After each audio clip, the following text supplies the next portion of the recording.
끝나고 미국의 뉴욕항에 있는 선박회사가 선원들을 모집하게 되었습니다. 그래서 그 정한 시간에 선원 지원하는 청년들이 많이 선박회사 앞에 와 있었습니다. 정한 시간보다 조금 빠르게 한 청년이 사무실로 뛰어들어갑니다. 그리고는 그 회사의 중력이 곧이어서 이미 선원은 다 뽑았습니다. 거기에 면접을 기다리던 많은 청년들이 항의를 했습니다. 아니, 면접도 보지 않고 벌써 다 뽑다니요. 아직도 시간이 그렇게 지나지 않았는데 기회를 줄 수 없느냐고. 그때 이분이 이렇게 대답합니다. 여러분들이 여기 와서 면접 시간 가까이 되었을 때 모르스 부어로 이 소리를 듣는 분은 사무실로 뛰어들어오세요 라고 모르스 부어로 이렇게 소리나게 했는데, 유일하게 이 한 청년만이 이 부어를 소리를 듣고 빨리 뛰어들어와서 면접 보았으니까 이 청년만이 우리 회사가 요구하는 사람이라고요. 세상의 소리도 우리가 잘 들으면 길이 열리듯이 하나님의 음성을 들으면 어떻게 되겠습니까?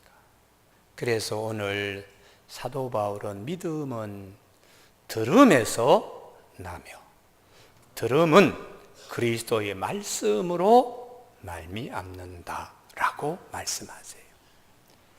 믿음은 들음에서 나며 그리스도의 말씀으로 말미암는다. 믿음을 한마디로 말하면 말씀밭이라는 것이에요. 이 말씀의 밭의 믿음이 길가밭, 돌짝밭, 가시떨기밭, 옥토밭 여러 경우가 있다고 주님이 마태복음 13장 천국장 씨 뿌리는 자의 비유로 주님이 말씀하셨습니다.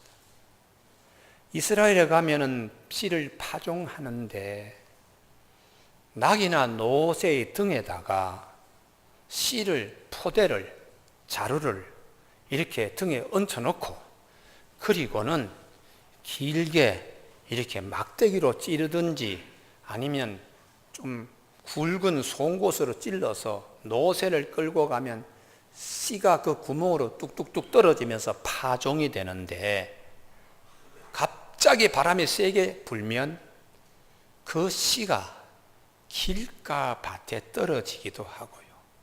또 원치 아니하는 가시떨기가 밭에 떨어지기도 합니다. 그리고 노새를 끌고 가는데 겉으로는 똑같은 흙으로 되어 있는 것 같지만 이스라엘 땅에는 석회암 지역이기 때문에 풍화작용이 그렇게 일지 않는 곳은 약간 이 흙층이 얇아서 손톱으로 이렇게 손으로 이렇게 긁으면 금방 바위가 그 밑에 있습니다. 그래서 낮에 해가 떠오르면 9시, 12시쯤, 11시쯤 되면 이 태양빛 에너지를 바위가 받아가지고 오후 내내 뜨끈뜨끈한 온돌방처럼 이렇게 되니까 얼른 떨어진 씨가 발화는 빨리 하는데 거기에 그 바위 열기 때문에 저녁 무렵에는 바짝 말라버리니까 이런 돌짝밭에도 씨가 떨어지지만 풍화작용이 아주 크게 된 곳에 흙의 두께는 아주 커서 거기에 씨가 떨어지면 옥토밭처럼 30배, 60배, 100배의 결실을 맺는 것을 주님이 비유로 말씀하셨어요. 그래서 농부가 씨를 뿌리는 씨는 한 자루에서 같이 나오지만 밭의 결과에 따라서 어떤 경우는 30배, 어떤 경우는 60배, 100배 옥토밭에서 추수할 수도 있지만 어떤 경우는 종자가 아까울 정도로 잃어버리는 경우가 많다고 주님이 말씀하셨습니다. 그때 제자들이 궁금해하니까 예수님께서 마태복음 13장 천국장 씨 뿌리는 자의 비유에서 다시 주님이 풀어서 이건 사람의 마음밭과 같다는 거예요. 어떤 사람은 길가밭이 되어서 딱딱합니다. 씨를 떨어뜨리면 공중에 새가 와서 확 낚아채 가듯이 마음이 아주 교만하고 딱딱해서 설교 말씀이 들어가질 않아요. 이런 사람은 유감스럽게도 마귀가 그 사람의 마음에 와서 말씀 떨어질 때마다 다 낚아채 간다는 거예요. 그래서 주님이 참 씨가 아깝다, 이 종자가 아깝다, 이렇게 말씀하는 겁니다. 두 번째 돌짝밭은 오늘 내 기도 제목에 딱 맞는 말씀을 주시네 하고 할렐루야 아멘 하고 부흥에서 받는 은혜로 특별한 은혜를 뜨겁게 받았다가 집에 돌아가서 갑자기 어려운 일이 생기면 하나님 정말 날 사랑하십니까? 오늘 은혜 받았는데 시험 잔뜩 들어가지고 저녁에 잠잘 무렵에는 완전히 받은 은혜는 흔적 없이 사라지는 경우 돌짝밭과 같다는 것이. 설교를 들으면서 저 말씀은 아멘이야. 그런데 한쪽에는 이 문제 어떻게 해결하나, 저 일은 어떻게 내가 해결하나 하는 세상의 염려와 유혹, 욕심이 말씀을 열매 맺지 못하는 가시떨기 나무와 같다는 거예요. 주님이 가장 기대하는 것은 길가밭이나 돌짝밭, 가시떨기밭의 종자가 씨가 아깝다. 그러나 옥토밭은 씨 하나가 떨어져서 때로는 30배의 열매를 맺고, 여기 아멘이 좀 있어야 되는데요, 그다음 60배의 열매를 맺고, 할렐루야. 어떤 사람은 100배의 열매를 맺는데 누구나 다 30배, 60배, 100배의 결실을 맺고 싶어 합니다. 그런데 그 비결이 뭐냐? 주님이 제자들에게 말씀을 듣고 깨닫는 자라는 거예요. 이게 우리에게 어떤 분은 30배, 어떤 분은 마음밭이 옥토밭 같은 믿음에서 날마다 하늘의 양식이 풍성해지는 비결이 깨닫는 거예요. 그러니 듣기는 들어도 이 말씀이 내 안에서 육화되지 못하고, 그래서 되새김질 하듯이 자꾸 이렇게 묵상하고 도대체 이 말씀의 뜻이 무엇인가, 주님 왜 이 말씀을 주시나요, 이렇게 자꾸 고민하면서 하다 보면 이게 깨쳐지는 거죠. 지금은 힘들지만 하나님이 끝에 가서 다 잘해주신다는 이 말씀이구나. 욥의 믿음같이 나의 가는 길을 오직 그가 하시나니 그가 나를 단련하신 후에 내가 순금같이 정금같이 나오게 될 것이라는 말씀을 만나면서 이 정도 어려움은 문제가 아니야, 그러면서 30배, 60배 결실을 깨닫게 함으로, 이게 성령님의 역사입니다. 성령님은 요한복음 14장 26절에 또 다른 보혜사 그가 너에게 와서 예수님이 말씀하신 모든 것을 생각나게 하고 기억나게 하면서 가르치신다고. 이게 이제 깨달으면서 내가 이게 하늘의 영혼의 양식이구나, 만나구나, 그러며 살찌우는 역사를 갖습니다. 할렐루야. 그래서 사람이 떡으로만 사는 것이 아니다, 육신만 있는 게 아니잖아요. 내 영혼이 있잖아요. 영혼은 무엇으로 양식 삼는가? 하나님이 우리에게 주시는 말씀으로 양식을 삼아서 그 말씀을 다시 순결한 짐승처럼 되새김질하고 다시 또 되새김질하면서 꿋꿋하게 굽이 갈라져 있는 그런 정결한 짐승같이 꿋꿋하게 서서 하나님의 말씀을 다시 깨닫고 다시 또 생각하고 하면서 이분의 믿음의 밭이 30배, 60배, 100배, 1000배의 믿음의 천부장이 된다는 것입니다. 그래서 오늘 사도 바울이 이스라엘 민족 동족들은 왜 이렇게 길가밭으로, 왜 이렇게 딱딱한 밭으로, 왜 이렇게 주님의 복음을 받아들이지 않나? 마음이 교만해서 우리는 하나님의 백성이야. 원래부터 예수님 없이도 내가 율법을 행하고 그래서 구원받을 수 있어. 아브라함의 후손인데 내 몸에 할례를 받았으니 내가 왜 죄인이야? 하나님의 백성인데. 그러면서 하나님이 율법을 주신 이유는 율법을 행하여 구원받는 데 있는 것이 아니고 아무리 율법을 가지고 행하더라도 한계점, 도저히 율법대로 살 수 없다는 고백, 우리가 정말 죄인이구나, 이걸 깨닫게 해주는 것이 율법이고, 그래서 모든 사람이 다 죄를 범하였으며 아담의 후예니까 율법대로 살 수가 없잖아요. 열심히 한다고 하지만 돌아보면 흠이 생깁니다. 또 할래 가지고 있다고 교만하는데, 이런 것들로는 하나님과 우리 사이에 막힌 담, 하나님과 우리 사이에 심판 법정에 들어갔을 때 하나님이 너 이 문제, 죄 문제라고 말씀하실 때에 아무도 죄값을 지불하기 어려운데, 예수 그리스도 안에 있는 속량으로 모든 사람이 다 죄를 범하였음에 아담의 후예니까요, 하나님의 영광에 이르지 못하더니 그리스도 예수 안에 있는 속량으로 말미암아 하나님의 은혜로 의롭다 하심을 받은 자가 되었다고. 하나님의 심판 법정에서 예수님께서 십자가상의 죄값을 지불함으로 됐어, 이렇게 이 은혜를 왜 유대인들은 이렇게 받아들이지 않나? 이게 이제 바울이 가슴을 치는 거예요. 옥토밭이 되어서 이방인들은 다 예수를 믿고 다 은혜 받고 하나님의 자녀라고 하고 성령 체험도 하는데 우리 동족 유대인은 왜 이럴까 하고 답답해하는 거예요. 그래서 사도 바울이, 이분이 말씀의 밭이 옥토밭이니까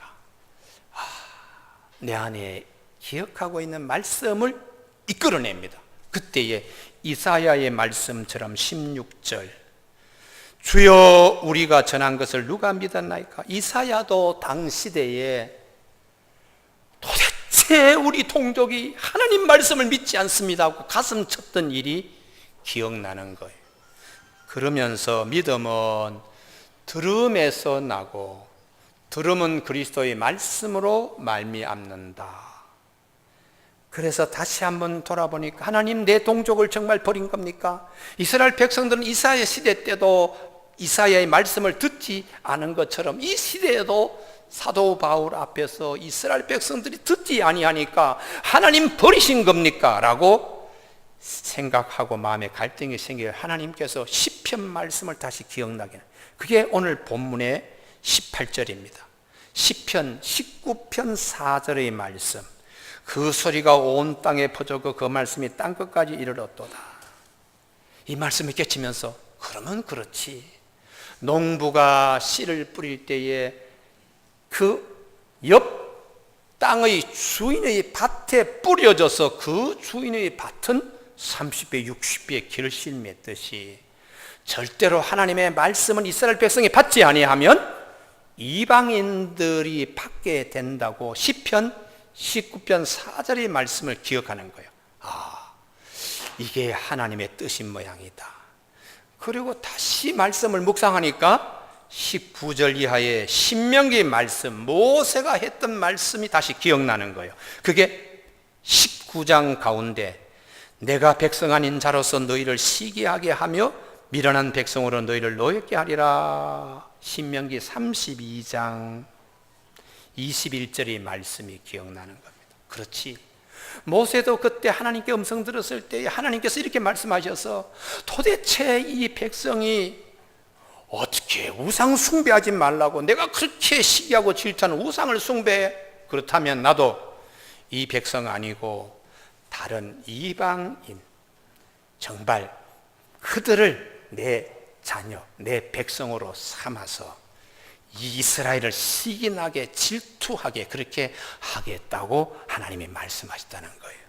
그래서 사도 바울이 깨닫습니다. 그래, 하나님은 택한 백성들 절대로 버리질 않아. 그리고 이방인들이 먼저 예수를 믿고 난 다음에 유대인들이 마음속에, 야, 저렇게 시기 질투가 저렇게 잘 되니 하고 시기 질투를 하나님이 불러주셔서 마지막에 하나님이 이스라엘 백성들을 구원하실 거라는 믿음을 갖게 되는 것입니다. 그래서 우리가 오늘도 이 맥주 감사주의를 맞이하면서요, 하나님, 왜 내 삶에 열매가 없습니까? 물을 필요 없습니다. 마음밭이 중요하기 때문입니다. 교회에 본인이 신앙생활 믿음의 3대니 혹은 내가 신앙생활 50년을 했는데 그게 중요한 게 아니에요. 그분의 마음밭이 지금 옥토밭으로 아멘이 되는가?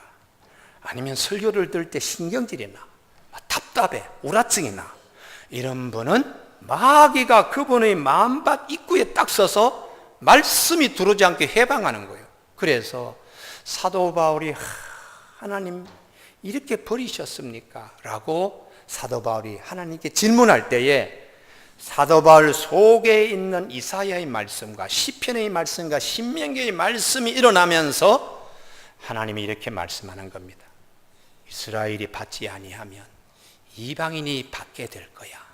이방인이 받아서 잘 되어 시기 질투가 나면 이스라엘 민족이 제일 마지막에 예수를 아멘으로 받아들이게 되는데 하나님이 그때까지 손을 벌리고 기다리신다는 거예요. 할렐루야. 그러니까 그게 오늘 21절에 순종하지 않는 자, 순종하지 아니하고 거슬러 말하는 백성에게 내가 종일 내 손을 벌렸노라고 하나님 끝까지 기다리신다는 거죠. 그래서 우리가 이 믿음의 밭이 대단히 중요합니다. 제가 예전에 그 강남의 논현동의 작은 상가에 교수직을 버리고 갔을 때에 이상순 권사님이라고 계세요. 이 권사님이 유복자의 아들을 한 아들만 보고 이제 일생 사시는 거지요. 그래서 이수진 집사님이라고 청년기는 신앙생활 잘했어요. 그건 군대 가서 이제 신앙이 떨어졌어요. 그리고는 제대하고 결혼하고 살기 바쁘니까 신앙생활이 자꾸 뒷전이 밀려요. 그래서 이 집사님이 남산 거기 이렇게 보면 해방촌이 있습니다. 거기에 미싱을 20대를 놓고서는 24시간 3교대로 그냥 막 미싱을 하면서 이불을 대한민국에 제일 잘 만드는 보드론 이불 회사에 전량 납품하고 롯데백화점, 신세계백화점에 들어가는 이불을 이 집사님 가정에서 이제 만들어내는 거예요. 근데 이 권사님이 그러시는 거예요. 항상 그냥 남산에서 버스를 타고서는 논현동에 내려가 교회에 올라오시면서 목사님, 우리 아들 이수진 집사 믿음 언제 갖게 될지 참 믿음 참 좋았으면 좋겠습니다. 제가 하도 권사님이 그래서 신방을 1년에 20번 더 갔습니다. 별로 놀라지 않으시네요. 대개 교우들 신방 한 2번 정도 가면은 목사가 그래도 평균 수준이에요. 몇 년 동안도 신방 한 번 오지 않는다 그러면 목사가 문제있든지 그분이 문제있든지 문제가 있는 거예요. 근데 1년에 20번 가면 미안해서도 한 번쯤 교회 나올만 하잖아요. 그런데 제가 신방 가면은 예 목사님 다음 주에 나가겠습니다. 부도수표네. 그리고 또 한 2, 3주 가서 또 그냥 하면 예 목사님 제가 다음에 나가겠습니다. 부도수표. 그래서 그 다음에는 그 집사님의 말을 제가 믿지 않았어요. 그러나 10번 찍어도 넘어가지 않는 나무 없다고 그냥 20번을 다녔는데 이 집사님이 그러는 거예요. 목사님 일주일 내내 20명 그냥 3교대로 이렇게 입을 하고 주일날 아침이 되면은 비둘기가 나를 부릅니다. 이 비둘기 무슨 비둘기요? 남산의 타워에 가면 비둘기 많이 모이잖아요. 그 똑같은 비둘기 아닙니다. 어떤 비둘기는 그냥 통닭만하게 큰 비둘기, 통신용 비둘기, 그 비둘기는 족보가 있는 비둘기입니다. 근데 이 비둘기는 훈련되었기 때문에 탁 날려가지고 어리 가라 그러면 그 비둘기는 정확하게 오는 통신용 비둘기인데 이 비둘기의 발에 링이 채워져 있어요. 족보가 그냥 딱 남바가 딱 채워져 있는데 93년도에 이 비둘기 한 마리 최하 가격이 얼마인 줄 아세요? 300만 원입니다. 별로 놀라지 않네요. 이게 93년도, 94년도에 비둘기 한 마리가 300만 원이고 비싼 것은 800만 원이에요. 800만. 족보가 있는. 그런데 이 비둘기를 키우는 사람들, 동호인들이 상당히 많은데 내 비둘기가 명품 비둘기다, 훈련 잘 된 비둘기다, 어떻게 내게 할까?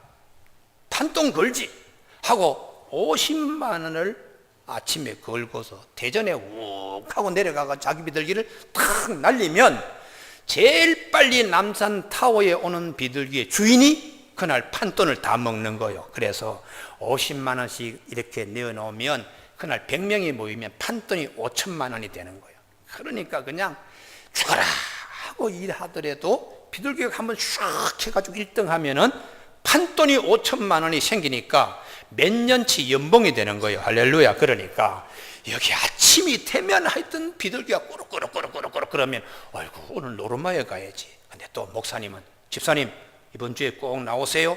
이 말씀 두 가지가 부딪히는 거예요. 그런데 항상 이번 주에 교회 나오세요 하는 말씀보다 비둘기가 꾸룩꾸룩꾸룩 오늘 노르마에 가야지, 노르마라 가야지. 그러면 그래 오늘 노르마라 가야 된다 하고는 데리고는 목포도 가고 데리고는 대전도 가고 동호인들이 또 연락 와. 이번에는 뭐 저 김천에서 날리자 그러고 그러면 비둘기를 갖다가 그러고 다녀.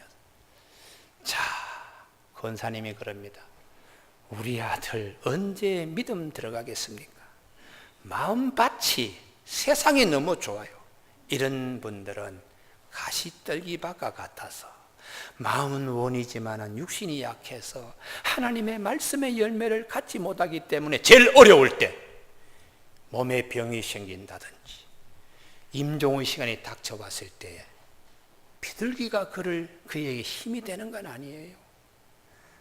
하나님의 말씀이 내 안에서 풍성해서 할렐루야 아멘 하고 십자가와 부활의 말씀만이 내 영을 굳게 세울 수 있습니다. 할렐루야. 그래서 사도 바울이 내 동족 유대인은 십자가와 부활이 없어. 이 하나님의 백성이지만은 이사야가 그때 누가 내 말을 믿느냐? 하나님 아무도 내 말을 믿지 않습니다. 탄식하던 것이 사도 바울 시대에도 동족 이스라엘이 십자가 부활을 받아들이지 않아. 무슨 십자가 부활이 필요해? 나 하나님의 자녀로 율법 행하고 아브라함의 후예들로 몸에 할례까지 행했는데 하고 그래서 사도 바울이 너무 하나님 내 동족을 버리셨습니까? 이렇게 기도하는 가운데 하나님께서 말씀하시는 겁니다. 시편 19편 4절에서 하나님의 그 소리 그 말씀이 땅에 퍼졌고 그 말씀이 땅 끝까지 이르게 된다. 내 동족이 듣지 아니하면 이 귀한 진리의 말씀이 이방인이 듣고서 먼저 복을 받으면 그 다음에 신명기 말씀이 기억나요. 이방인이 잘 되어서 이스라엘로 시기 질투하게 하시는 하나님이라는 거예요. 그러면 내 민족이 시기 질투가 나 제일 마지막에 예수 그리스도를 믿게 되는 그날이 반드시 올 것이라는 믿음을 갖게 되는 겁니다. 여러분 우리 구약 성경에 보면 창세기 29장하고 30장에 야곱의 부인들이 많습니다. 야곱이 첫눈에 딱 보고 눈에서 그냥 반짝반짝반짝하고 눈으로 연애하는 라헬이 자나깨나 그냥 그 야곱의 마음을 흔들어 놓아요. 20년을 외삼촌 집에 품삯 10번이나 변개하면서 봉사할 수 있었던 것은 하나님의 약속이 하나 있고 두 번째는 라헬을 사랑하고 라헬과 연애했기 때문에 그가 힘든 일 다 견디는 거예요. 근데 그 라헬의 언니인 레아는 사람이 얼굴에 총기가 없어요. 안질이 조금 이렇게 그냥 눈이 반짝반짝거리고 그런 것은 전혀 없고 그냥 복스러운 부잣집 맏딸처럼 그냥 몸도 그냥 이렇게 막 여유 있고. 그런데 야곱은 라헬을 그렇게 사랑하는데 자녀는 언니 레아의 몸에서 펑펑 놓는 겁니다. 레아가 나 첫째 아들 낳았어. 보라 아들이야 하고 루벤을 놓고 두 번째, 하나님, 내 동생 나이런 남편 야곱에게 저렇게 사랑받는데 나는 왜 이렇게 사랑을 받지 못합니까? 언제 사랑받을 수 있습니까? 하고 기도했더니 하나님이 들으시고 둘째 아들 시몬이라고 하나님이 들으셨다, 이렇게 이름을 붙였어요.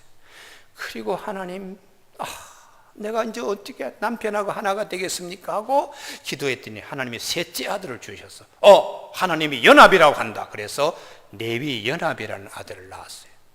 그러고는 이제 그냥 또 배가 불러오니까 너무 기뻐서 할렐루야, 하나님은 찬송을 받으시오 라고 놓으니까 아들이 또 나왔어요. 그래서 이름을 유다, 찬송하리로다.